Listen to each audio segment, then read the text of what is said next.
Thomas Reverdy, bonjour. Bonjour. Vous publiez un nouveau roman qui a pour titre Il était une ville aux éditions Flammarion. Il était une ville. En clair, ça dit bien ce que ça veut dire. Il y a eu à un certain moment une ville et elle n'est plus cette ville. Et cette ville, c'est Détroit aux États-Unis. On a beaucoup parlé de Détroit parce que c'était un des centres industriels du monde à un certain moment de l'histoire. Ah oui, c'était même, non seulement ça a été sans doute un des premiers grands centres industriels du XXe siècle avec les usines Ford, General Motors, Chrysler, les trois grandes entreprises de voitures américaines, mais même leur développement qui a accompagné celui de la ville a été la grande aventure du XXe siècle. Les voitures, c'est les centres commerciaux, la banlieue, la classe moyenne, les autoroutes, bref, c'est notre mode de vie.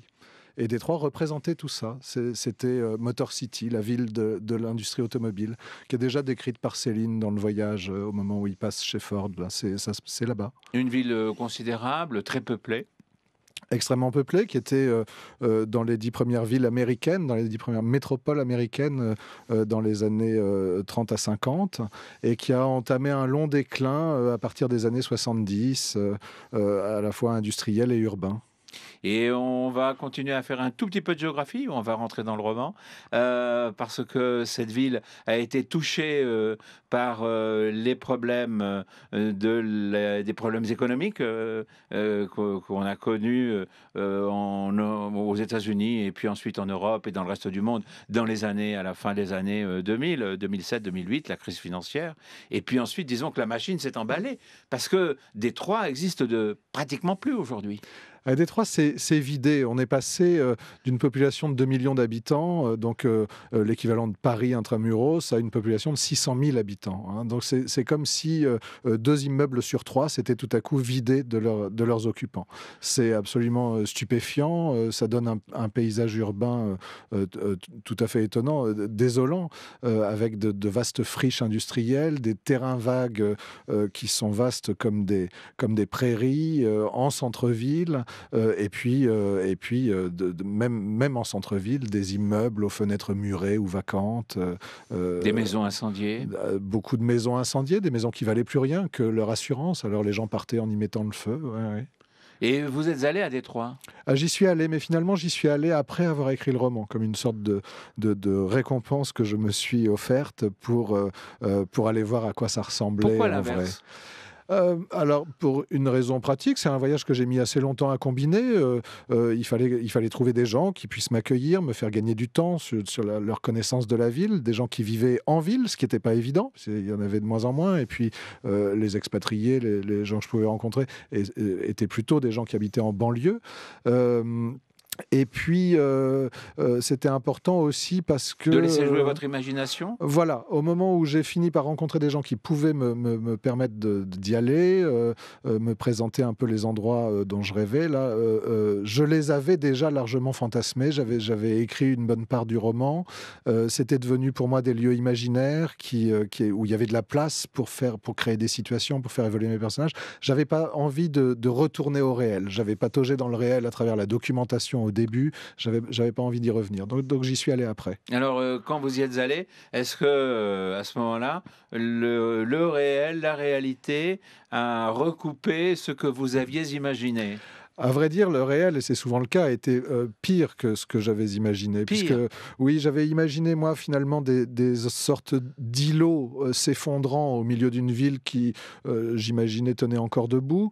Et à Détroit, pardon, c'est le contraire qui s'est passé. C'est une ville qui s'est globalement effondrée, à l'intérieur de laquelle subsistent, par le miracle du courage de ses habitants et aussi des investissements qui commencent à reprendre, quelques îlots encore debout. On peut marcher. Vous me le disiez avant même qu'on soit là, dans ce studio, des heures et des heures, dans Détroit, sans rencontrer qui que ce soit. Oui, il y a beaucoup d'endroits. Alors, ça fait un peu penser dans les endroits en friche comme ça fait un peu penser au désert. Hein. C'est-à-dire qu'on marche, on croise personne pendant très longtemps. Et au début, on a un peu peur à cause de cela, n'est-ce pas? Parce qu'on n'est pas habitué en centre-ville à ne croiser âme qui vive.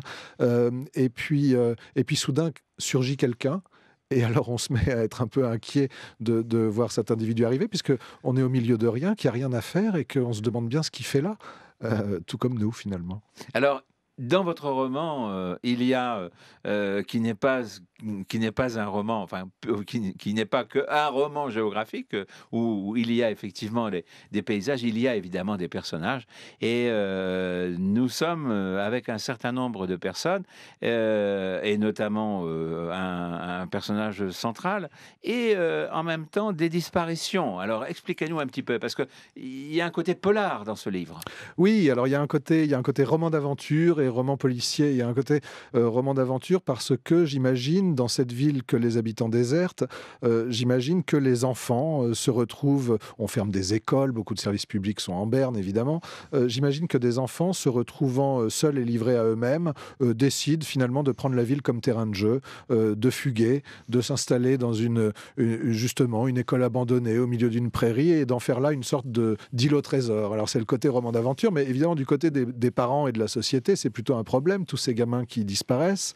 Et on a donc un personnage d'inspecteur tenace et volontaire, là, un vieux de la police de Détroit qui va se lancer à leur recherche.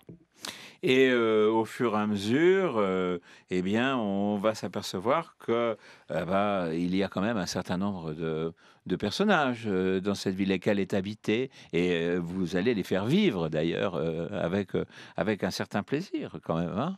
Oui, oui, tout à fait, aussi bien Parce que vous ne décrivez pas que des ruines, entendons-nous? bien sûr, aussi bien mon personnage d'expatrié qui travaille dans l'industrie automobile, qui est là, un petit peu, loin de son entreprise et de sa direction qu'il a en quelque sorte oublié là-bas dans la crise, dans la tourmente.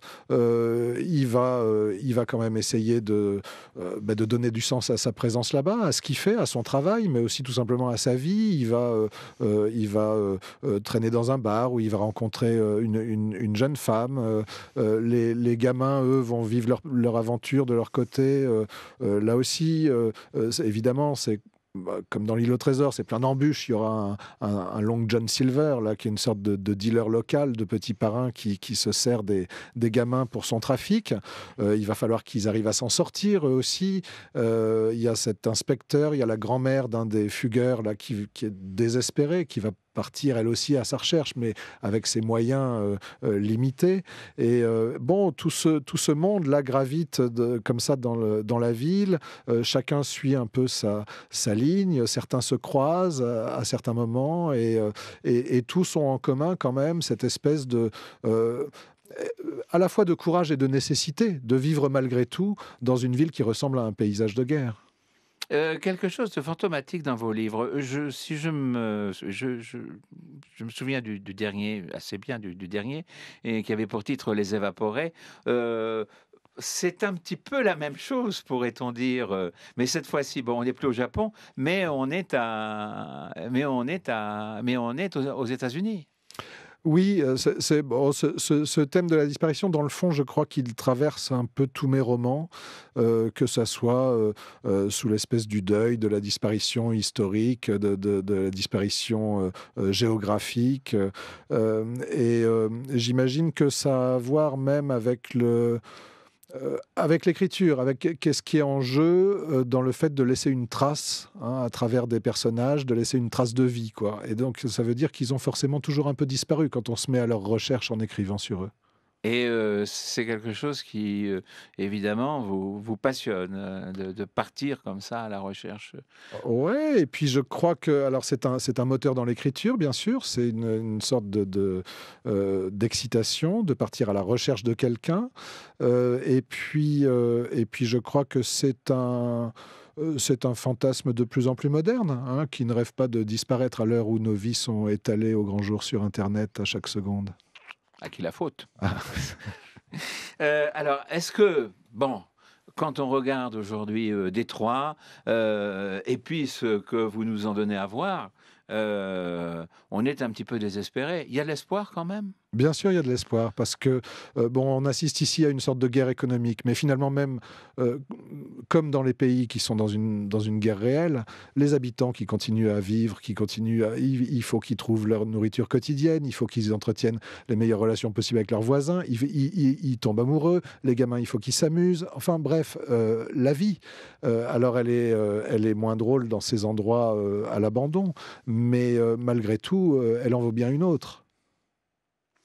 Eh bien, voilà, message d'espoir de Thomas Reverdy. Il était une ville sur Détroit, un livre sélectionné pour le Goncourt, C'est exact. c'est exact, vous confirmez, et publié donc aux éditions Flammarion. Merci infiniment Thomas Reverdy. Et Merci à puis vous. alors évidemment, je ne peux, comme je le fais de temps en temps, ne dire qu'une seule chose, c'est vraiment un livre formidable et qui souligne en plus des aspects bon, très contemporain de notre existence et de notre vie, de ce que nous voyons. Et dans votre livre, on voit vraiment à la fois toute cette misère, cette crise financière et comment une crise financière a pu toucher une ville dans son entier. On pourrait presque dire un pays.